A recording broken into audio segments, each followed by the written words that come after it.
గోబ్రాహ్మణేభ్యః శుభం భవతు. వాసిష్ఠ, మైత్రావరుణ, కౌండిన్య అనేటటువంటి ముగ్గురి ఋషిపర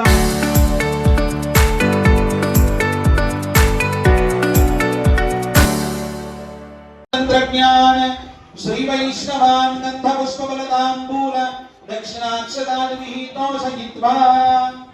ఈ రోజు కూడా కలియుగంలో కూడా ఏది మాట్లాడినా రామచంద్రమూర్తి యొక్క పరిపాలన బాగుండింది.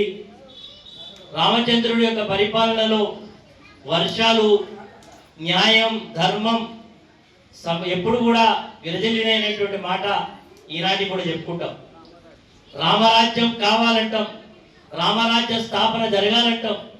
అంటే రాముడి యొక్క పరిపాలనలో ప్రజలందరూ కూడా సుఖశాంతులతోటి, భోగభాగ్యాలతోటి, ఎలాంటి కష్టాలు లేకుండా ఆ యుగంలో జరిగింది. కలియుగంలో కూడా అలాంటి పరిపాలన మనం కావాలని కోరుకుంటాం. ఈరోజు మన భూపాలపల్లిలో వెంకటేశ్వర స్వామి యొక్క ఆలయంలో ఎంతో కన్నుల పండుగగా ఇప్పుడే కళ్యాణాన్ని మనం పూర్తి చేసుకున్నాం. మనందరికి కూడా 3 సంవత్సరాలు, దాదాపు 2.5 సంవత్సరాలు దాటి 3 సంవత్సరాలు నడుస్తున్నది ఆలయ నిర్మాణ కార్యక్రమాలు చేసుకొని. మరి ఇంకా పనులు పూర్తి కావాల్సి ఉన్నాయి. మొన్ననే ఈ ఆలయానికి సంబంధించినటువంటి శిల్పిని పిలిపించి తొందరగా ఈ యొక్క ఆలయం యొక్క పనులు పూర్తి కావాలని వారిని కోరడం జరిగింది. 1వ తారీఖు ఏప్రిల్ తర్వాత తిరిగి మిగిలిపోయినటువంటి పనులన్నీ కూడా పూర్తి చేసుకునేటువంటి ఒక మహత్తర కార్యక్రమాన్ని మనం పూర్తి చేసుకోబోతా ఉన్నాం. అదేవిధంగా ఆలయం అంటే ఒక వ్యక్తితో జరిగేది కార్యక్రమం కాదు. ఆలయం అంటే మనందరిది. భగవంతుడు తిరుపతిలో ఉండేటువంటి వెంకటేశ్వర స్వామి మనందరినీ కూడా తిరుపతికి పోయి వెంకటేశ్వర స్వామిని దర్శించుకోవడం అంటే మనకి ఎంతో ప్రయాసంతో కూడినటువంటి పని. అలాంటిది మన భూపాలపల్లికి వచ్చి నిత్యం మనందరికీ కూడా దర్శనమిస్తున్నటువంటి వెంకటేశ్వర స్వామి యొక్క దివ్యాశీస్సులు మనందరికీ ఎప్పుడూ ఉండాలనేటువంటి సంకల్పంతో ఈ కార్యక్రమాలు జరుపుకుంటాం. కాబట్టి ఆలయం యొక్క కార్యక్రమాల్లో కూడా మీరందరూ కూడా భాగస్వాములు కావాలి. ఈ ఆలయంలో ప్రతిరోజు కూడా తిరుపతిలో ఏ పద్ధతుల్లోనైతే సుప్రభాత సేవతో ప్రారంభమై ఏకాంత సేవతో పూర్తవుతుందో అదే పద్ధతుల్లో కూడా మనం ఈరోజు మరి మన ఆలయంలో కూడా అదే పద్ధతులను ఆచరించి ముందుకు పోతా ఉన్నాం. మరి ప్రతి శనివారం నాడు ఆలయంలో మరి వచ్చేటువంటి భక్తులందరికీ కూడా భోజనాన్ని కూడా మనం ఏర్పాటు చేసుకుంటున్నాం. మనందరం కూడా మరి అందులో కూడా భాగస్వాములు కావాలి.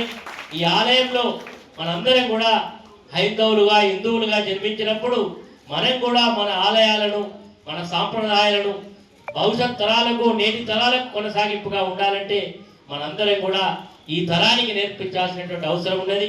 మీ యొక్క కుటుంబంలో పుట్టినరోజులు, పెళ్లి రోజులు, శుభకార్యాలు ఎన్నో జరుగుతాయి.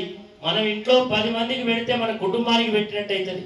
అదే ఆలయంలో ప్రాంగణంలో పెడితే మొత్తం మానవులందరికీ కూడా పెట్టి వారి యొక్క దివ్యాశక్తులు పొందే అవకాశం ఉంటుంది. కాబట్టి మీరందరూ కూడా పాల్గొనాల్సిందిగా కోరుకుంటూ, ఈరోజు మన భూపాలపల్లి పట్టణంలో చాలా మంది ఈరోజు చాలా ఆలయాల్లో కూడా సీతారాముల వారి యొక్క కళ్యాణం రంగరంగ వైభవంగా ఒక మన భూపాలపల్లి కాదు యావత్ భారతదేశంలో ఈరోజు రాముని యొక్క స్మరణతోటి ఈరోజు కార్యక్రమాలు జరుగుతూ ఉన్నాయి. చాలా సంతోషం. మనందరికీ కూడా రాముడు పుట్టినటువంటి అయోధ్యలో రామాలయం నిర్మాణం జరగాలని మనందరి యొక్క తపన ఉండింది.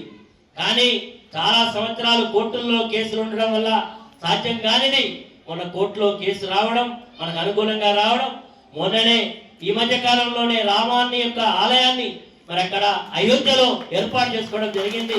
మనందరికీ కూడా చాలా ఆనందం. రాముడు పుట్టినటువంటి ప్రాంతంలో రామాలయాన్ని ఈరోజు ఎంతో పెద్దగా, అదంతా కూడా ట్రస్ట్, మరి ప్రభుత్వం చేస్తున్నటువంటి కార్యక్రమం కాదు. రాముడి యొక్క ఆలయ నిర్మాణంలో భారతదేశమే కాదు ప్రపంచంలో ఉండే మన భారతీయులు, మన హిందువులందరూ కూడా అందులో భాగస్వాములై ఈరోజు ఆలయాన్ని ఎంతో ఘనంగా నిర్మించుకోవడం జరిగింది. ఈ యొక్క పరంపర ఈరోజు అయోధ్యలోనే కాదు ప్రతి గ్రామంలో కూడా ఆలయాలు కట్టాలనేటువంటి ఆలోచన రావడం చాలా సంతోషం. మరి ఈ రోజు మనందరం కూడా ఎక్కడ ఆలయాలు నిర్మించినా మనందరం కూడా భాగస్వాములు కావాలి. ఎందుకంటే ఈరోజు మనందరం కూడా చూస్తా ఉన్నాం. మనందరికీ ఒక విశ్వాసం, భగవంతుడి యొక్క ఆశీర్వాదం, భగవంతుడి యొక్క దీవెనలతోటి మనందరం కూడా చేయబోయేటువంటి కార్యక్రమాలన్నీ కూడా దిగ్విజయంగా పూర్తి చేసుకుంటున్నాం. కాబట్టి మనందరం కూడా ప్రతిరోజు కాకపోయినా కనీసానికి వారంలో ఒకరోజైనా ఆలయాలకు పోవాలి, స్వామివార్లను దర్శించుకోవాలి.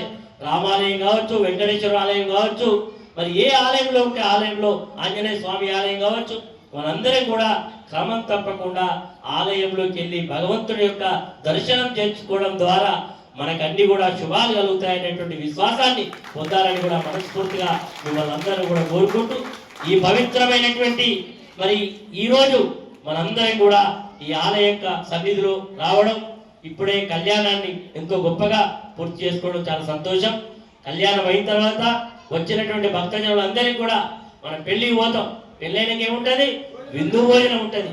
ఇక్కడ కూడా మన విందు భోజనాన్ని ఆరగించే మీరందరూ కూడా రామచంద్ర సీతారాముల యొక్క కళ్యాణ యొక్క విందు భోజనాన్ని ఆరగించండి.